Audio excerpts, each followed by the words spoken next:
Self and City, Visual Thinking and Concepts of Ecology in Geddes City in a Region. Thank you. Yes, the title of my talk is Self and City, Visual Thinking and Concepts of Ecology in Geddes City. I wanted to start by quoting a letter from Lewis Mumford to Geddes from 1923, in which he included an essay called Graphics.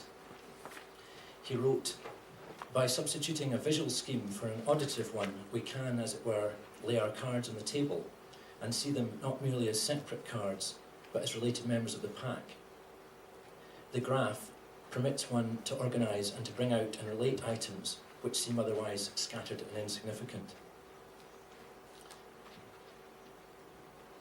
I was studying in Mexico in 1995 when I met a local man who, on hearing that I was from Scotland, declared, "You must know of Patrick Geddes, the great geologist." To the eternal shame of the Scottish educational system, I hadn't, but I promised myself that on returning home I would try and find out more. Clearly, my efforts to discover about Geddes the geologist were to be frustrated, but after doing some reading I came across a reference to an incident that chimed with my own. After much transatlantic correspondence, the American philosopher William James travelled to Dundee University to visit Geddes, and on arriving asked to meet Geddes, the professor of psychology, only to be met with baffled looks. The Glaswegian writer and artist Alistair Gray has written that when he himself stumbled across Geddes, he thought him to be such an extraordinary character he must have invented him in one of his own novels. And 105 years ago, on the 20th of December 1899, the New York Daily Tribune announced the arrival of Mr. and Mrs. Geddes from Liverpool, with an account of the well-known Scottish sociologist, biologist and geographer who had come to America in the interests of an important movement already afoot in England and France.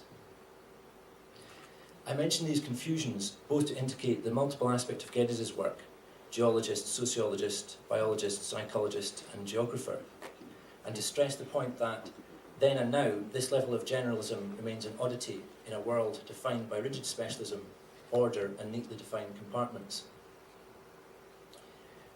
This outlook, which shows a constant interpenetration between the general and the particular, the philosophical and the scientific, and the universal and the regional, is surely a reaction against the educational experience Geddes himself had in London.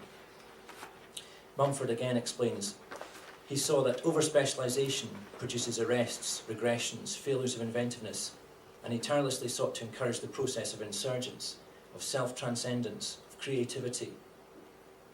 The essence of Geddes, Mumford says, was his reverence for life, and his passionate commitment to thinking itself, along with sex and art and love as the highest manifestations of life. It's this hope for a creative dynamic released between visual thinking, journalism and urban ecology that I'd like to explore briefly today. I'd like to talk a little on the theme of visual thinking and journalism and quote Henri Bergson, who wrote, urging us, "Think like a man of action, act like a man of thought." It's my view that Geddes' visual thinking led to an approach that was both genuinely generalist and synoptic, but one that was also allowed him to distill his visionary field into manageable populist forms. A good place to start this exploration is in Geddes' tribute to Aristotle, where we see this concept clearly articulated. He writes, "Aristotle, the founder of civic studies, as of so many others, wisely insisted upon the importance not only of comparing city constitutions, but of seeing our city with our own eyes. He urged that our view be truly synoptic, a word which had not then become abstract, but was vividly concrete, as its make-up shows, a seeing of the city, and this as a whole, like Athens from its Acropolis, like city and Acropolis together, the real Athens, from Lykobetos and from Piraeus, from hilltop and sea. Large views in the abstract, Aristotle knew, depend upon large views in the concrete." This notion of large views in the abstract is expressed by Geddes through a theory of self and city that is informed by a knowledge of geology, geography, archaeology, history and biology. It is combined with the large view in the concrete from vantage points in Edinburgh, such as the Outlook Tower or Arthur's Seat, or in Perthshire, such as Canoe Hill, and from Dundee Law. His visions of cityscape and landscape are informed by this Aristotelian view, but also based on his own experience as a child, given the freedom to explore the Perthshire countryside, and his views from childhood, home on Kinnoul Hill, an experience of Dundee, undoubtedly the inspiration for the archetype of the valley section. But these childhood experiences, as we shall examine in a moment, are not mentioned as mere biographical anecdote, but inform Geddes' own theories of education and methodology for teaching.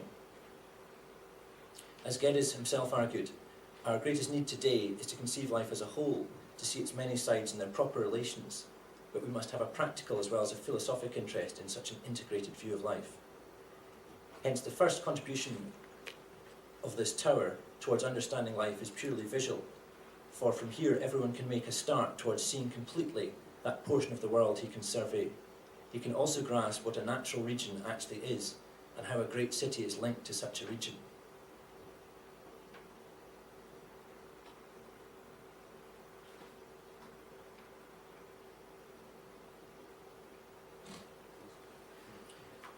I hope to examine some examples of the visual thinking in the work of Patrick Geddes that has inspired this conference. The strikingly expressed multimedia representations of stained glass of the valley section in Arbor Secularum, and public murals, gardens and plans. In my own work, I'm trying to relate these specific examples of concepts of seeing in philosophy in the work of Henri Bergson and William James, and I hope to explore how these large view approaches were also able to be distilled into simple phrases, graphics and signs, often expressed as mini sonrai. By creating we think, by living we learn, or in the following triads of thought. Folk, work, place. From Frederick the Play's units of study, lieu, travail et famille, place, work and family, Geddes altered the concept from family to folk. The categories are crude and positivist, but the method, that of actual social survey, based on actual variations between communities, existing industries and their relationship to their geographical history, was a groundbreaking entry into sociology. Le Play's Les Ouvres Européens from 1855 had its second edition brought out while Geddes was in Paris in 1879. Heart, hand, head, rendered here on the website, indicates Geddes' replacement of the 3 R's normally associated with education, reading, writing and arithmetic. Geddes argued instead for the 3 H's of heart, hand and head, a concept he developed with his own children as well as with students in France, at the marine station at Roscoff, in the Outlook Tower at summer meetings and at Montpellier. The terms were to be pursued in sequence: heart, then hand, then head, instinct feeling, then practical exploration, then abstraction. Synergy, sympathy, synthesis. Geddes declared that these concepts should be brought to any project. Synergy, where 2 combining energies to create a third in their dynamic. Sympathy or empathy, where the subject should be emotionally engaged with. And synthesis, through which new ideas should emerge by combining elements of each. Sheep eat grass. This is a phrase immortalised in a lecture Geddes gave on ecology to students in California, and its emphasis is on a common sense approach to reality, overcoming industrial needs and commercial interests. Environment, function, organism. Of this relationship, Geddes wrote, "It is a mistake to think that this relation of the organism to the environment is at all an easy subject. Suppose we draw a circle, place the organism in the middle, and try to see in what different ways the organism may influence the environment, and how in its turn the environment may play upon the organism."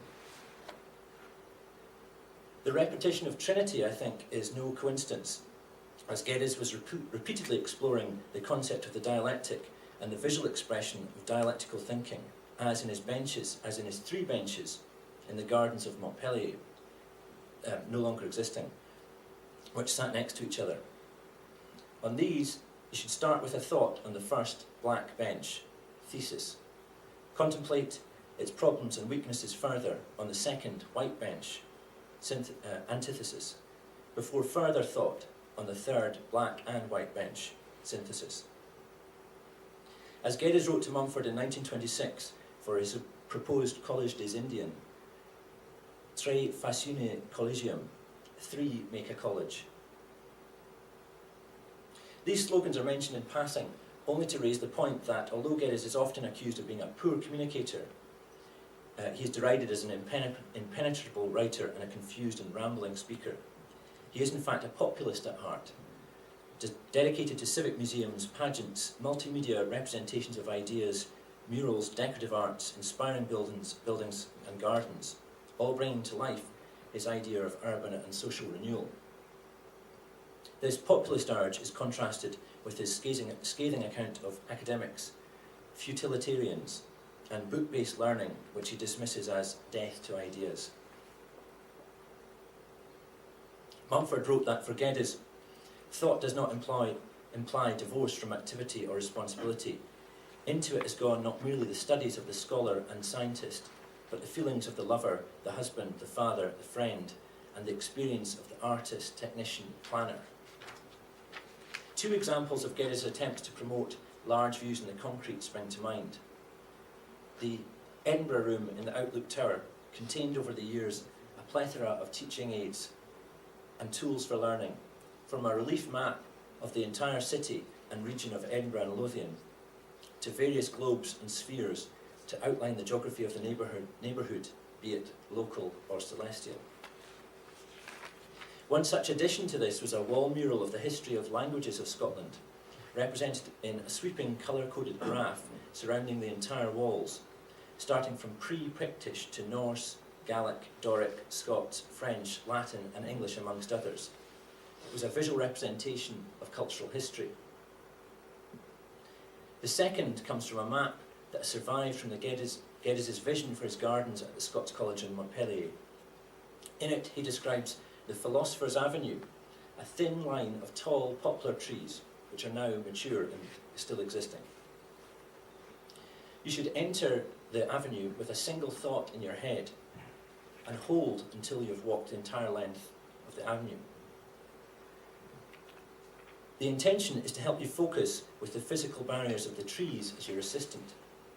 At the end of the avenue was intended a rocky well of fragrant plants and herbs where you could sit and consider the efficacy of the avenue. From tower to garden, both are perhaps literal examples of visual thinking, but bring us to the question of how such an approach informed the rest of Geddes' work. I want to talk briefly on the theme of Geddes the gardener, ecologist and urbanist, and quote Geddes, who is himself quoting from Voltaire, and he says, "Il faut cultiver son jardin," we must cultivate our gardens. Another repeating slogan. Nowhere clearer can Geddes' commitment to the visual, his sense of life insurgency, and his belief in urban ecology be seen than in his work in gardens. Here too his methodology of the three H's, heart, hand and head, are expressed in his commitment to self-education.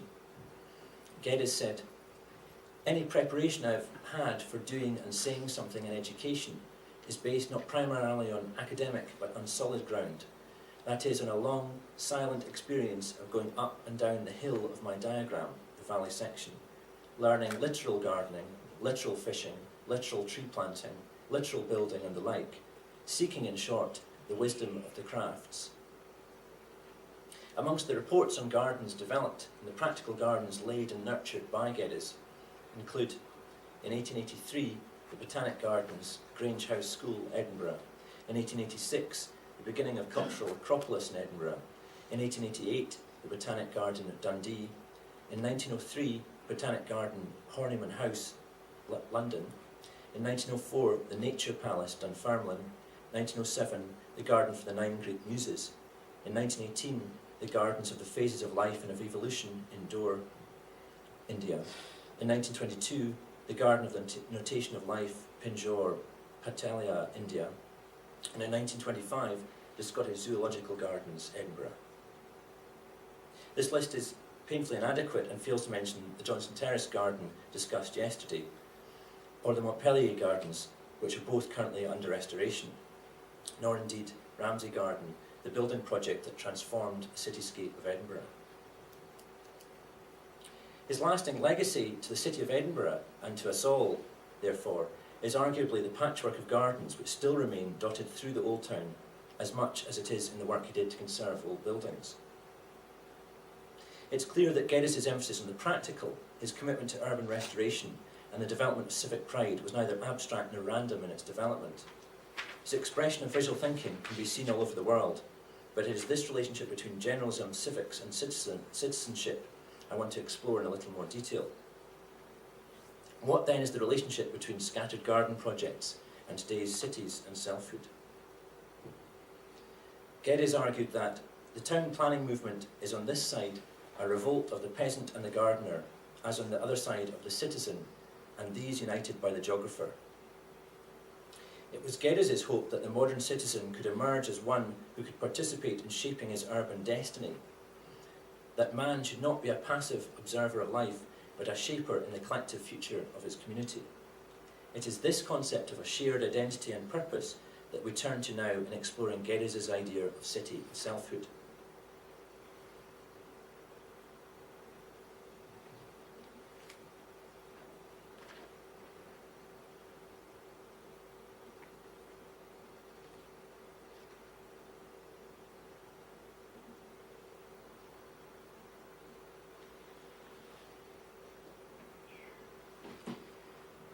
Mumford wrote in The Culture of Cities in 1938, "The reanimation and rebuilding of regions as deliberate works of collective art is the grand task of politics for the opening generation."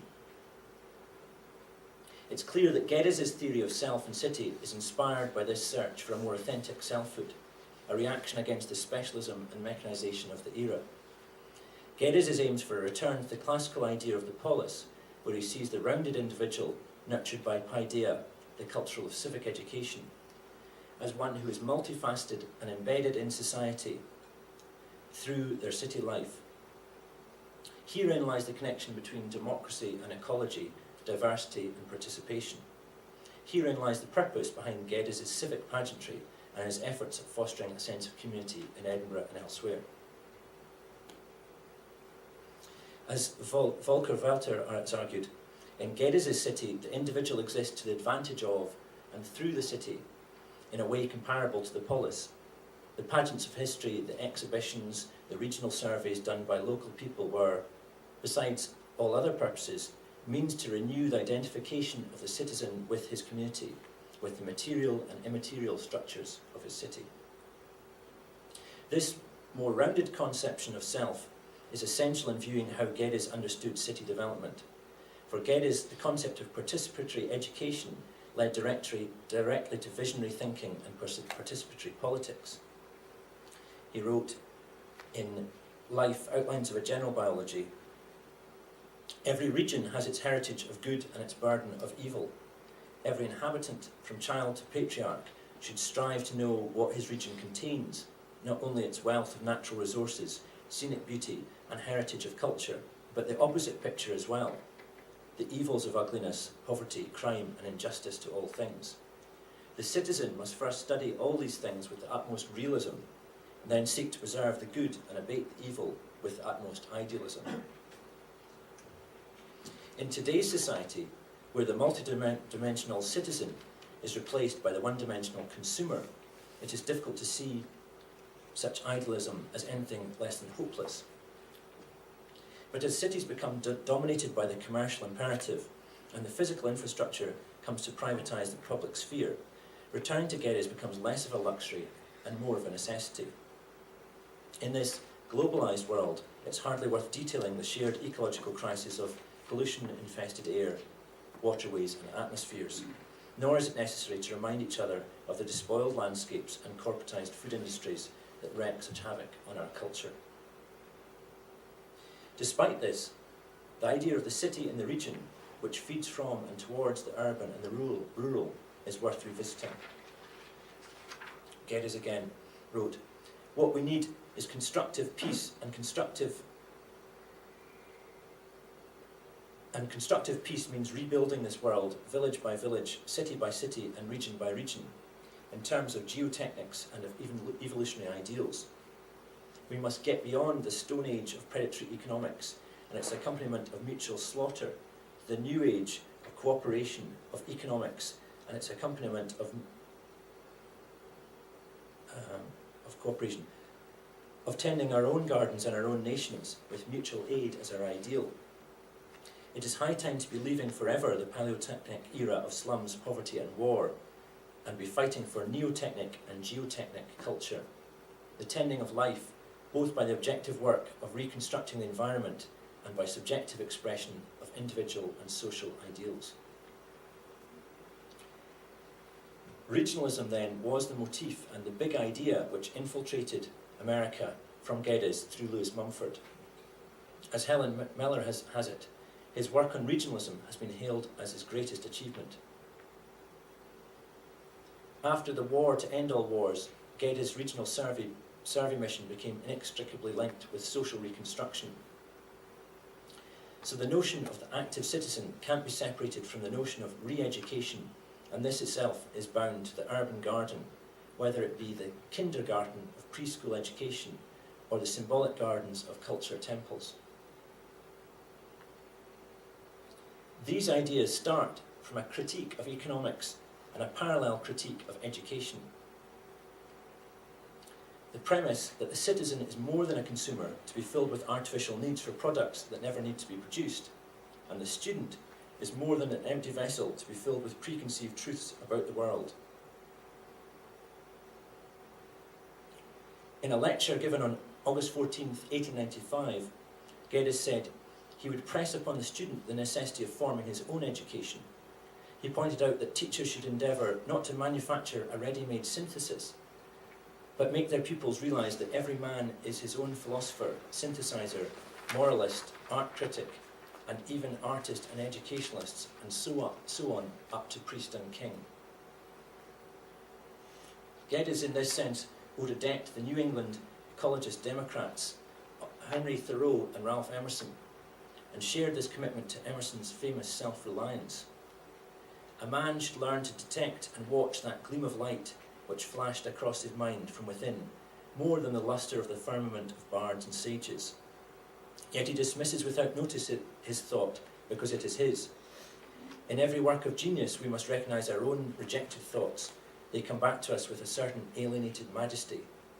Tomorrow a stranger will say with masterly good sense precisely that we have thought and felt all the time, and we shall be forced to take with shame our own opinion from another.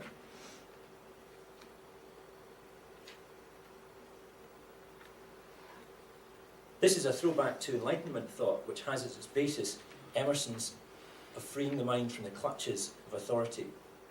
For example, Montaigne called for the child to examine and thoroughly sift everything he reads and lodge nothing in his fancy upon simple authority and trust. A second aspect of this self-education, which I feel is crucial, is the actual process of learning itself. Durant suggests a useful sequence. Sensation is organised stimulus, perception is organised sensation, conception is organised perception, wisdom is organised life. Each is a greater degree of order and sequence and unity. As the educationalist Kenneth Whitehead has written, self-education means that the individual himself or herself must complete the process or ordering what is observed, studied or experienced. What is being characterised is learning as active construction and reconstruction on the part of the individual. The connections each individual makes, starting with the simple and moving to the more complex, become the heart of education. The nature of learning is similar at all levels, as the individual gradually moves towards what Geddes referred to as an increasingly organic whole. Assistance at various stages can be helpful as the individual connects new knowledge with what is already known, but the actual linkages must be made internally and by the individual, him or herself. This American notion of self-reliance and the notion that the individual has a responsibility for directing his or her own education, to a great extent is, with Geddes, set alongside the Russian notion of mutual aid as articulated by Peter Kropotkin, the colleague and comrade of Geddes. The idea of the individual and the community can only make sense when the region, or more properly the city in the region, emerges as the socio-political sphere. Through regional survey, systematic knowledge of the interaction of all beings in the geographic field is developed. The relationships of topography and biota. But a region is, of course, also cultural, an elaboration of human experience, past and present, grounded in place. This regional ideal has been an enduring one, influencing and shaping ecologists and urbanists as diverse as E.F. Schumacher, Murray Bookchin, Francis Lappé, Ivan Illich, Peter Hall and Colin Ward. This tradition, perhaps including Fourier as well as Owen, lies close to what Donald Worcester has called the Arcadian tradition. He writes, "What is important is the need felt by these essayists to locate a compelling image of an alternative world and alternative science. That, after all, is the principal function of myth. Not to establish facts, but to create powerful symbols and designs that can explain the inner core of human experience and provide dreams to live by." In more specific terms, Geddes' influence can be seen in the social reconstruction in Belgium, which was heavily influenced by him, in the Regional Planning Authority of America, in the work of Howard Odum's Regionalist Institute in the South, the Institute for Research in Social Science at the University of North Carolina, in the urban sociology of Charles Zublin and others at Chicago University, in the work of the Tennessee Valley Authority and the work of the School of Planning and Research for Regional Development, set up by E.A. Rouse in 1935. Much of this momentum was lost in the interwar period and then broken by the Second World War. The optimism and idealism, the belief in progress, was smashed by World War II, which radically altered our perception of the world and the role of the state. Europe emerged a broken and disillusioned continent, shocked by the turn of events, and a new social democratic order emerged, which worked on a different scale to Geddes' notions. Nations, rather than regions, were retained as the measure of people, and his ideas lost appeal.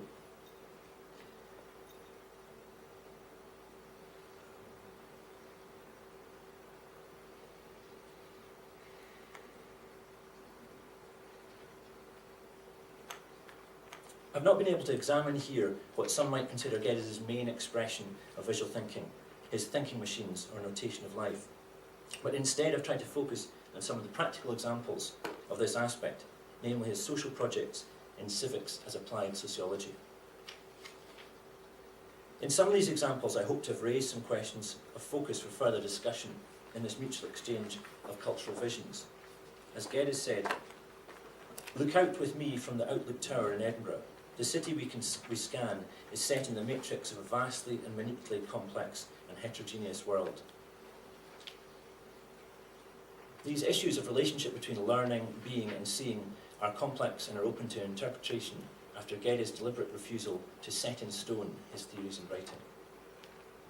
But I hope to have thrown up some ideas from the Edinburgh Room, the Outlook Tower and the gardens and projects of Geddes' life. In the spirit of international cooperation, I'm reminded of this suggestion as posited by Philip Boardman in the 1970s. He wrote, and here I'll end, "What could be a more fitting memorial than the permanent re-establishment on Castle Hill of not merely a Geddes Room, but of the entire Outlook Tower as an interdisciplinary, even inter-university institute for the study of civic and regional problems in all their interrelations." Thank you.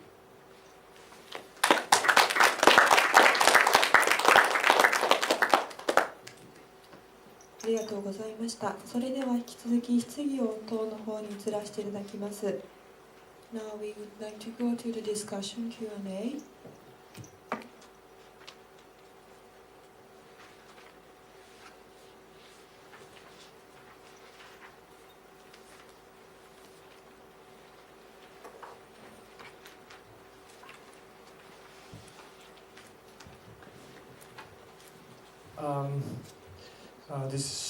This may be a very peripheral thing, but I was intrigued by his connection to Kropotkin, which was touched upon yesterday also. Could you elaborate his connection to Kropotkin or connection to Russian thoughts, if there was any? Yes. I will translate my question. 些細なことかもしれないんですが、クロポトキンとの関係にちょっと興味を持ちました。これは昨日も触れられたことですが、でクロポトキンとの関係と、あともし、ロシアの思想との関係があるならば、それについてちょっとお話ししていただけますか。I can't remember the precise date. I don't know if anyone can help me. When Kropotkin visited Geddes in Edinburgh in the 1886, possibly, something like that, and they discussed Marxism, and he visited there. I think it's worth remembering that Geddes studied with Huxley in London. And Huxley is at the centre of the debate about evolution, which is very central to that time. And it is very interesting for Geddes, because he's both studied with Huxley, who I think is described as Darwin's bulldog. He's very vociferous in his idea of evolution as red in tooth and claw. It's all about conflict. Yet he also studies and has long association with Kropotkin, who argues instead for evolution being about cooperation and having an element of cooperation. So there's a scientific basis to Geddes' interaction with Kropotkin in terms of evolutionary theory and geography. But there's also a political aspect to his association with Kropotkin, which is about their shared theory of direct rule, local assembly, and concepts of anarchist politics. Does that in any way explain the association? Or Yes. Yeah. Thank you very much. Do you want to? 翻訳するつもりで聞いてなかったので、今思い出しながら説明しますが、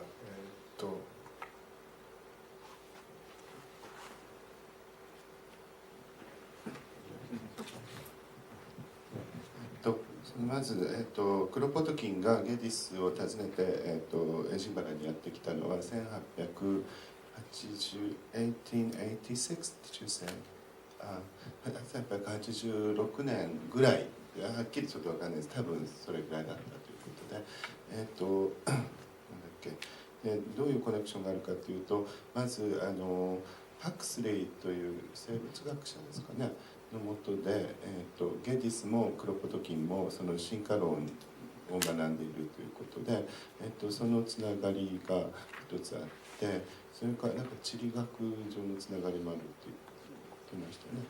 そういう学問的にこう共通する関心があったということと、それとやはりそのゲディスの中に昨日も出てきたそういうアナキズム的な要素があって、そういう政治的な面でも非常に共通点があったというお答えだったと思います。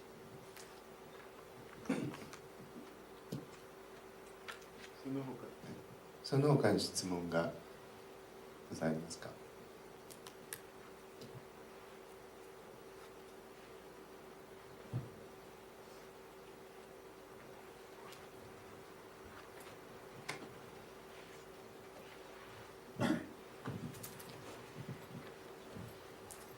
Thank you for your good lecture.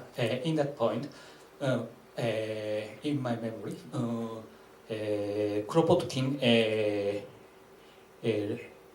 said in his autobiography that when he went to Britain in 1880s, he got much interest in settlement movement and the revival of socialism in that age, and he thought that settlement movement conducted by Samuel Barnett and the revival of socialism is very similar to Narodnik movement in 1860s.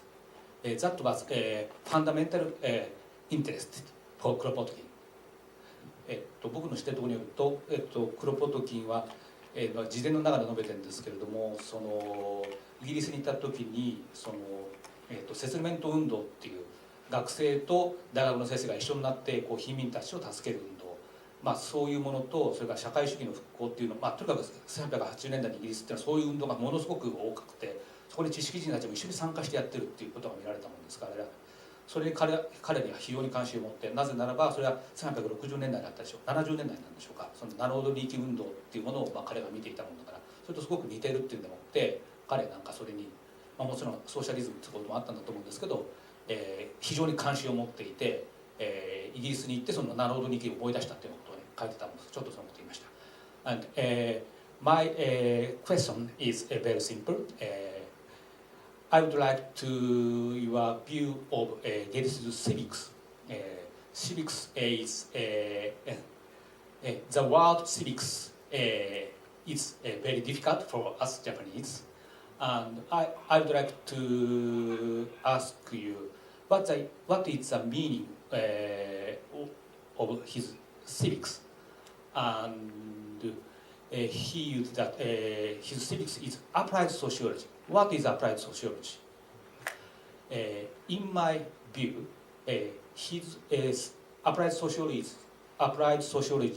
not sociology, not geography, not town planning, rather some kind of curriculum of civic education.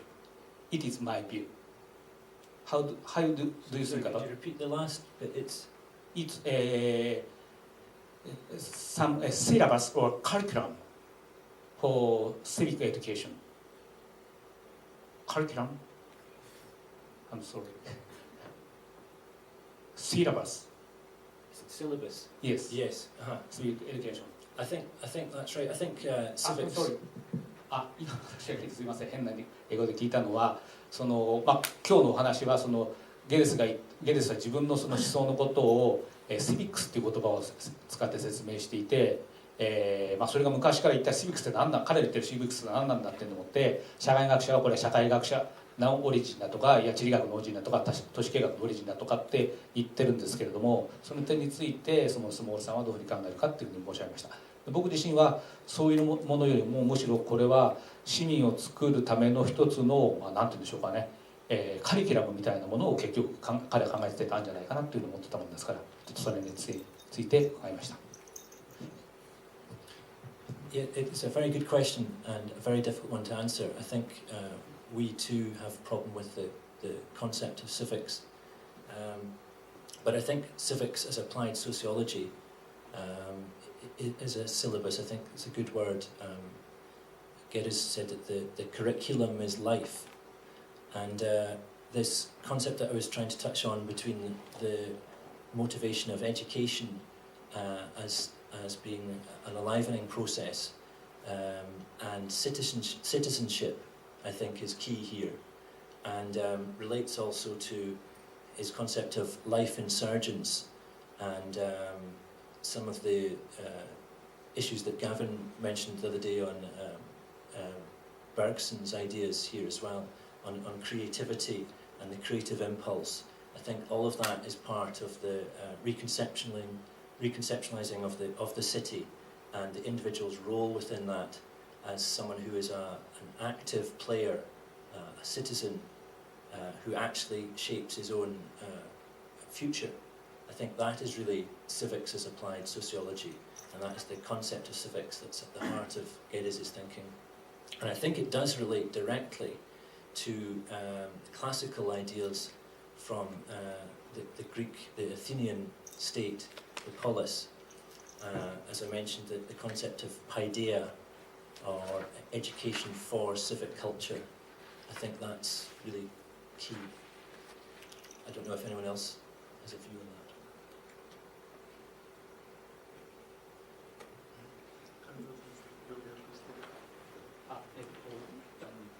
足りないところを補足してください。僕の分かった範囲では、いや基本その難しい問題ですけれども、基本的には賛成ですということを言われたと思います。それで彼が考えていたのは、ベルクソンが何か言うような内側から進化していくっていうような、そういう意味で、人間もまた作られていくし、そのことが新しい都市を作っていくっていうような、そういうイメージにつながっているんじゃないかっていうことで、シビックスっていう言葉自身は、昔の、ギリシャの言葉から来てるけれども、そこではそのパイデイアと言われるような市民が持つべき基本的な教養みたいな、そういう含みもあってこのシビックスという言葉を使っていたんじゃないかっていう、そういうことだったのかなと思ったんですけど。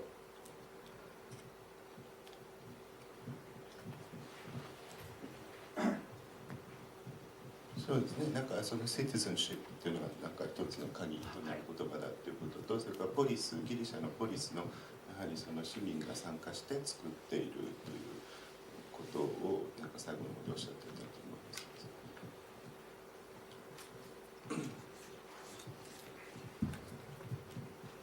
ます。It's not really a question, it's maybe an observation. I can't remember the city in India that Geddes was pulled into to solve a problem relating to disease, waterborne disease. And as an aspect of my kind of understanding of civics, there's this peculiar clarity of empirical method when it comes to a problem. But he applies himself in a very, how would you say, surprising way. This city there was a lot of people dying because of disease. What he did was he went to talk to the priests in the temple, and he rearranged religious processions in the city through the poorest and dirtiest parts, which were duly cleaned up. I mean, that's the kind of application of civics to me, in the sense he uses the least, well, not an obvious structure to achieve a very powerful end. I think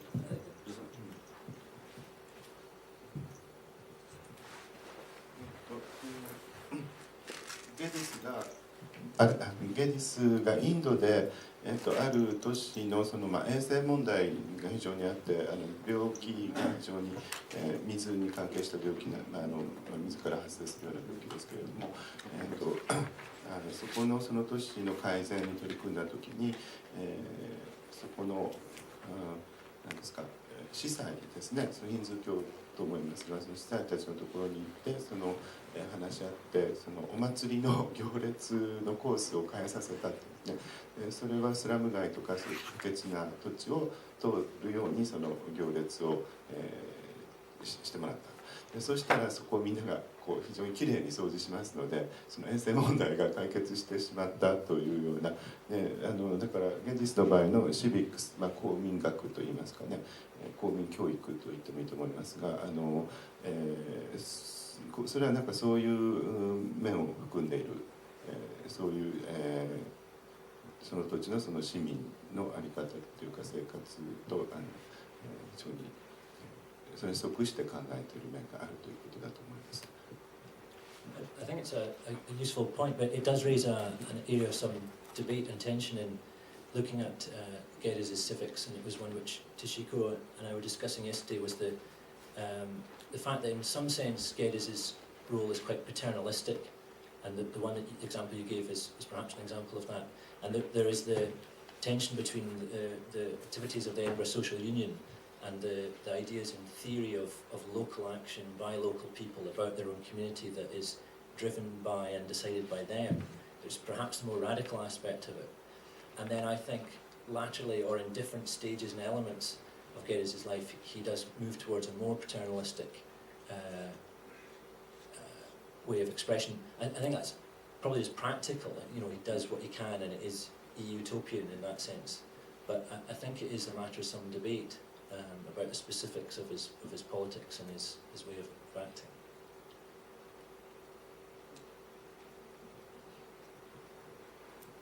ちょっとよく分からなかったですが、ゲディスとその、組合の関係ですかね。ち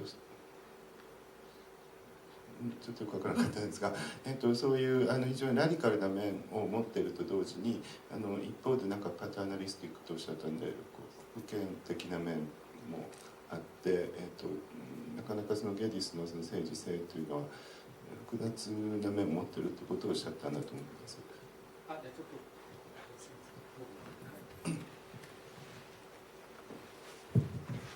昨日もずっとも話題になったことなんですけど、そのゲディスと、そのポリティクスの関係っていうようなことで問題になってたと思うんですけど、でちょっとさっきも言われてたんですけど、飲みながら昨日ずっと話をしてたことで、この場でもマード先生が言われた話で、そのエディンバラソーシャルユニオンっていう、彼が一番最初にやった社会運動があって、エディンバラの街の中でもっていろんな活動をやっていて、それはマード先生たちの、美術的な見方によると、そのエディンバラにごめんなさい、スコットランドにおける最初のアース&クラフトムーブメントだったんだって、そういう位置づけになってるんですけれども、でもまた違った方面から見ると、それはその、やっぱり一種の都市改造事業になって、スラムにおける都市改造事業になってるんだけど、それをどういうふうに見るかっていうような話で、ゲデス自身はその今も言ってたと思うんですけど、それがその本当にスラムの中にいる人たちの自発的な意思によってやられたのか、それとも彼がそれをそのスラムに住んでた人たちにこうやらせるような形になっていくのか、そこの辺がある面はもちろん彼の理論はどちらかというとさっき彼がスモールさんがやるために内発的なことになってるんだけど、でもどっかで実際にやってるところを見ると、パターナリスティックっていうふうに言われましたけど、上からをつけてやらせるようなところがあって、非常にその辺の解釈が難しいっていうようなことを話をしてた、多分そのことを言われてたのかなと思ってます。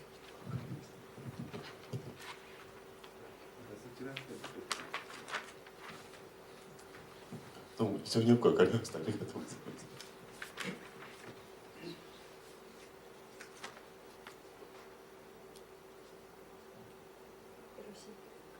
よろしいですか。それではマイケル・スモールさんの講演を終わらせていただきたいと思います。どうもありがとうございました。